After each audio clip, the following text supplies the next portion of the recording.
Во просториите на ловното здружение Осогово од Кочани денеска ловечки испити полагаат заинтересираните ловци од здруженијата од Кочани и Виница. Комисијата ја предводеше Војо Гоговски од Министерството за земјоделство, шумарство и водостопанство, инаку председател на Комисијата за полагање ловечки испити.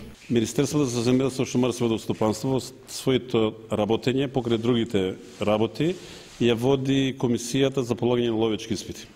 Ловечкиот испит е задолжителен за сите ловци во Република Македонија и тоа во два сегменти. Прво во делот на набавка на ловечко оружје, а второ во сегментот на ловење.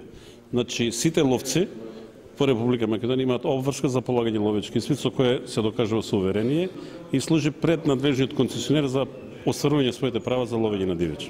Овде имаше околу 200 кандидати, од кои 150-160 дојде, другите оправдано биле отстатни во некој друго време ќе ги поминеме. Иначе тие се дел од останатите околу 1000 ловци кои што има во ловиштата во Виница и Кочани, така да со тоа овој процес се заокружува тука во овој регион. Како што доаѓаат млади ловци, како со собирање на одредена квота на ловци, ние доаѓаме целата комисија и ги спроведуваме ловечките испити. Оправдано отстатните, поднесеното барање важи понатака, следната прилика ќе видиме ќе се